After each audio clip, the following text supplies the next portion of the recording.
Hello दोस्तों। आशा करते हैं हम सब आप अच्छे ही होंगे। मैं आपको कुछ इम्पोर्टेंट टिप्स देने जा रहा हूं अपने बीएससी रेडियोलॉजी जिसने किया है, जो आने वाले एग्ज़ाम में अच्छे से तैयारी करना चाहता है। उसके लिए मैं थ्योरी की जो इम्पोर्टेंट बुक्स है वो बताना चाह रहा हूं। जो पोजीशनिंग की, जो मेडिकल फिजिक्स की, उसमें अच्छे से जो होता है वो आपके लिए अच्छे अच्छे कंटेंट जिसमें दिया होता है वो मैं आपको बताने जा रहा हूँ। तो जो सबसे अच्छी बुक है मेडिकल फिजिक्स के लिए, आपको क्रिस्टेंसन बुक सबसे अच्छा है कि वो आपको सेलेक्ट करनी चाहिए मेडिकल फिजिक्स के लिए। ये इसमें जो है वो पैसे अमेज़ॉन पे दिखा रहा है 3,000 के आसपास, पर इसका 3,000 नहीं है।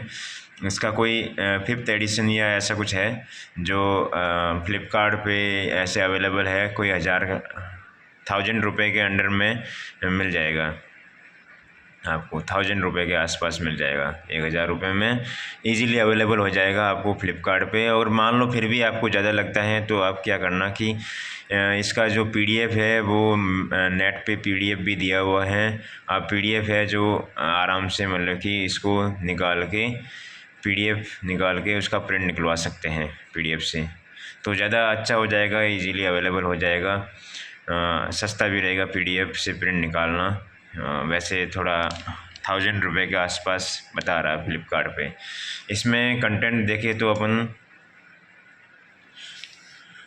कंटेंट की बात करते हैं। ये क्या है, फॉरेन ऑथर की बुक है, बहुत अच्छी बुक है।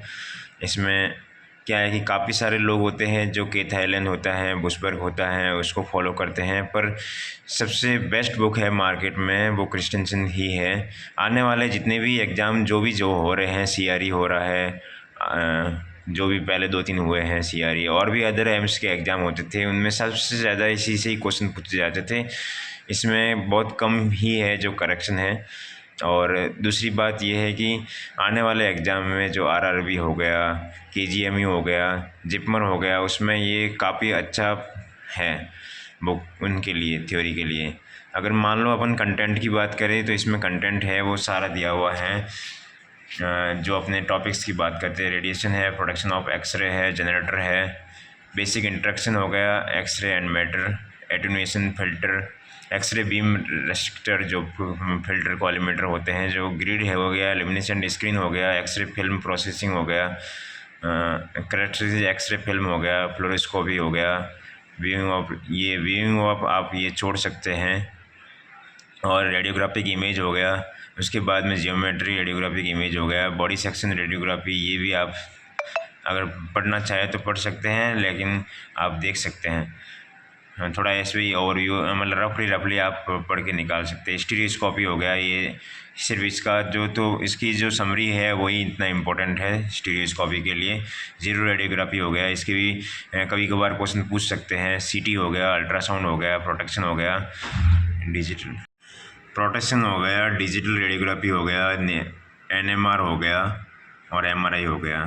अब सबसे ज़्यादा जो प्रेजेंट टाइम में क्वेश्चन पूछ रहे हैं वो बेसिक्स फिजिक्स से पूछ रहे हैं। बेसिक्स फिजिक्स मतलब कि एक्सरे प्रोडक्शन हो गया, जनरेटर, एटेन्यूएशन, फिल्टर, ग्रिड, ये सब हो गया।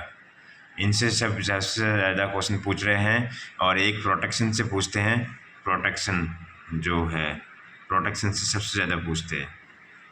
आने वाले मतलब ये जो है आने वाले एग्ज़ाम में सब ये से ज़्यादा पूछेंगे। ये सब ऐसे दिया हुआ है इसमें। ये एक प्रकार से आप एनसीईआरटी पढ़ते थे आपके 11th-12th में, वैसे ही बुक है। इसमें काफ़ी अच्छी थ्योरी दी हुई है। आपको शुरुआत में समझने में इसको प्रॉब्लम हो सकती है, पर धीरे धीरे आप पढ़ेंगे तो आपको समझ में आ जाएगा। 3-4 बार एक एक टॉपिक को क्लियर करेंगे तो अच्छे से आपको समझ में आ जाएगा। अच्छे से दिया हुआ है आपको।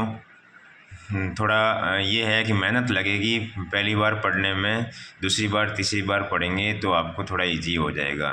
इसमें काफ़ी अच्छी थ्योरी है, आप इसको फॉलो करें, अच्छा रहेगा, आने वाले एग्ज़ाम में अच्छा रहेगा। और बहुत उम्मीद रहेगी कि सिलेक्शन हो जाएगा इस बुक को अगर आप फॉलो करेंगे तो, हमारी यही आशा रहेगी। और अपन ये तो हो गया, फिज़िक्स की बात हो गई। फिज़िक्स में ये सब था, ठीक है। तो ठीक है, ये सब टॉपिक्स है, आप फॉलो करें। मेनली बेसिक फिजिक्स होता है, प्रोटेक्शन होता है, सीटी, अल्ट्रासाउंड, ये सब होता है, और एमआरआई। डार्क रूम वार्क रूम से भी क्वेश्चन पूछ लेते हैं। अब उसके बाद में अपन बात करते हैं, ये फिज़िक्स की बात हो गई। अपन उसकी बात करते हैं, पोजिशनिंग की। तो पोजिशनिंग में आपको क्लार्क है वो सबसे अच्छी बुक होती है पोजिशनिंग के लिए, पर उसमें काफ़ी अच्छा दिया हुआ होता है। बस ये है कि वो मेनली बुक है वो 12,000 की है, 12,000 की। तो 12,000 अपने लिए बहुत महंगे हो जाते हैं। तो आप क्या करना, इसके PDF है वो नेट पे PDF इसका लेटेस्ट वर्जन में नहीं होगा, तो आपको थोड़ा मतलब कि शायद 11th या 12th एडिशन में मिल जाएगा। ये शायद 13 एडिशन है, इसलिए शायद ये मार्केट में अवेलेबल नहीं भी हो PDF।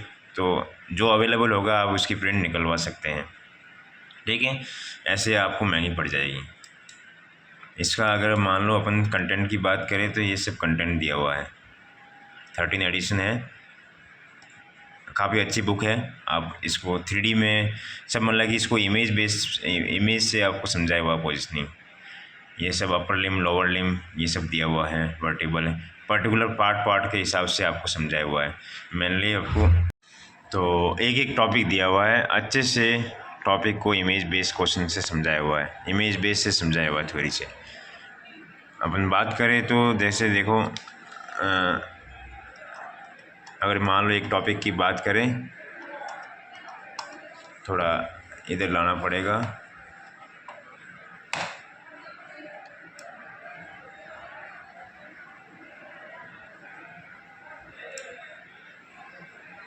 आ गया,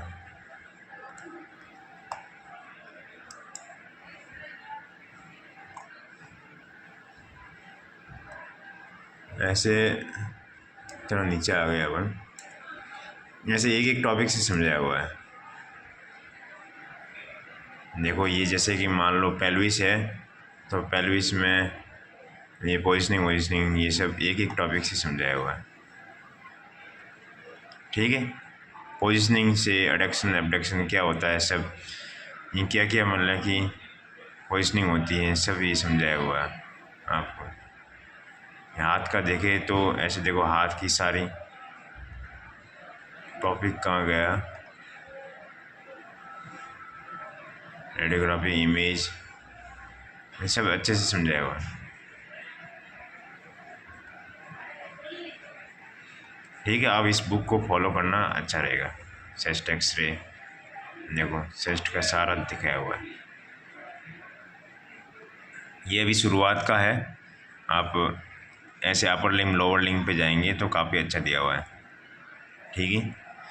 तो आप ये बुक थ्योरी के लिए, पोजिशनिंग के लिए ये बुक फॉलो करें, और जो क्रिस्टेंसन है वो बेसिक फिजिक्स के लिए फॉलो करें, अच्छा रहेगा। और ये सब दोनों बुक हो जाए अच्छे से, मेडिकल फिजिक्स की जो है वो क्रिस्टेंसन अच्छे से हो जाए और क्लार्क अच्छे से हो जाए, उसके बाद में आप बुसोंग को प्रायोरिटी दे सकते हो। उसके बाद में अगर ये दोनों बुक अच्छे से हो जाए उसके बाद में, ठीक है। और साथ साथ में MCQ की एक कोई बुक है वो फॉलो करते रहो, जैसे सुमित भार्गवा हो गया, कि मतलब एक एक टॉपिक पढ़ा, एक एक टॉपिक पढ़ो और उसको अच्छे से क्वेश्चन उसके करो उसी टाइम ही। ताकि क्या है, अगर आप ऐसे सोच रहे हैं कि मैं पहले पूरी थ्योरी पढ़ूंगा उसके बाद में MCQ करूँगा, तो ऐसे मुश्किल है होना, ऐसे आप फिर पीछे रह जाएंगे औरों से। तो इसलिए एक एक टॉपिक क्लियर करो और उसके तुरंत क्वेश्चन करो MCQ के, अच्छा रहेगा। तो आपके क्रिस्टेंसन क्लार्क हो जाए, उसके बाद में भूसोंग है, ये सब बुक आप फॉलो कर सकते हो। और भूसोंग में क्या है, काफ़ी डिटेल में दिया हुआ है, तो इसलिए इतना समझ में नहीं आ पाएगा, तो इसलिए आपको क्रिस्टेंसन है वो क्लार्क है अच्छे से समझ में आ जाएगा। भूसोंग में थोड़ा ये दोनों बुक अच्छे से हो जाए उसके बाद में भूसोंग को फॉलो करना, ठीक है।